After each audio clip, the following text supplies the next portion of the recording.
بسم اللہ الرحمن الرحیم الصلاۃ والسلام علیک یا رسول اللہ صلی اللہ تعالی علیہ وسلم۔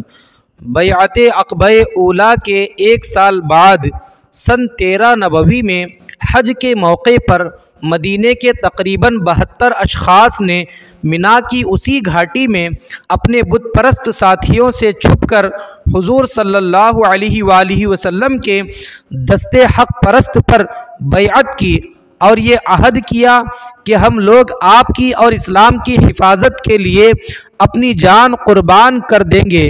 اسی کو بیعت عقبہ ثانیہ کہتے ہیں۔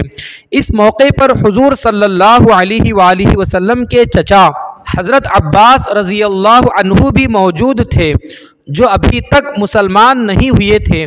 انہوں نے مدینے والوں سے کہا کہ دیکھو، محمد صلی اللہ علیہ وآلہ وسلم اپنے خاندان بنی ہاشم میں ہر طرح محترم اور باعزت ہیں۔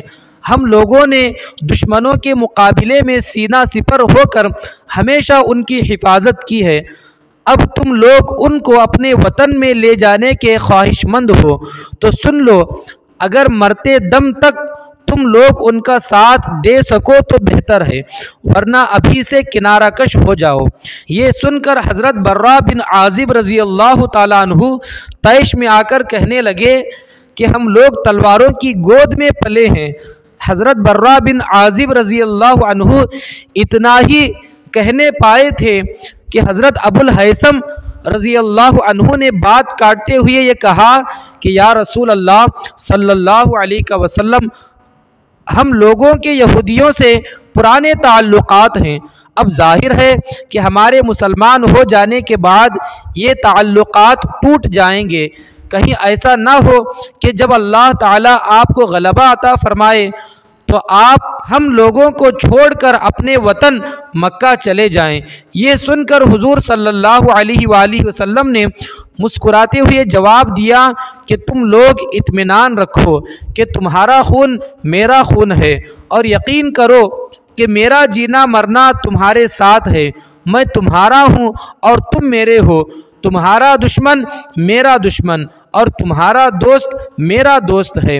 جب انصار یہ بیعت کر رہے تھے تو حضرت اسعد بن زرارہ رضی اللہ عنہ نے یا حضرت عباس بن نزلہ رضی اللہ عنہ نے کہا کہ میرے بھائیوں، تمہیں یہ خبر بھی ہے تم لوگ کس چیز پر بیعت کر رہے ہو؟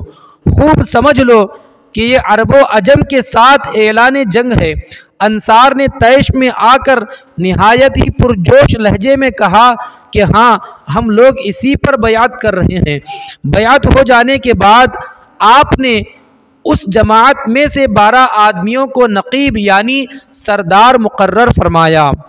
ان میں 9 آدمی قبیلہ خزرج کے اور 3 اشخاص قبیلہ اوس کے تھے، جن کے مبارک نام یہ ہیں: ابو امامہ اسعد بن زرارہ، سعد بن ربیع، عبداللہ بن رواحہ، رافع بن مالک، برا بن معرور، عبداللہ بن عمر، سعد بن عبادہ، منذر بن عمر، عبادہ بن ثابت۔ یہ 9 آدمی قبیلہ خزرج کے ہیں۔ اسید بن حزیر، سعد بن خیثمہ، ابو الہیثم بن تیہان، یہ 3 اشخاص قبیلہ اوس کے ہیں رضی اللہ تعالی عنہم اجمعین۔ اس کے بعد یہ تمام حضرات اپنے اپنے ڈیروں پر چلے گئے۔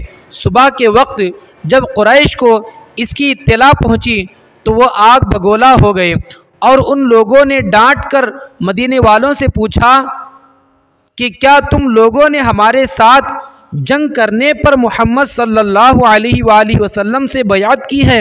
انصار کے کچھ ساتھیوں نے جو مسلمان نہیں ہوئے تھے اپنی لا علمی ظاہر کی۔ یہ سن کر قریش واپس چلے گئے، مگر جب تفتیش و تحقیقات کے بعد کچھ انصار کی بیعت کا حال معلوم ہوا تو قریش غیظ و غضب میں آپے سے باہر ہو گئے اور بیعت کرنے والوں کی گرفتاری کے لیے تعاقب کیا، مگر قریش حضرت سعد بن عبادہ رضی اللہ عنہ کے سوا کسی اور کو نہیں پکڑ سکے۔ قریش حضرت سعد بن عبادہ رضی اللہ عنہ کو اپنے ساتھ مکہ لائے اور ان کو قید کر دیا، مگر جب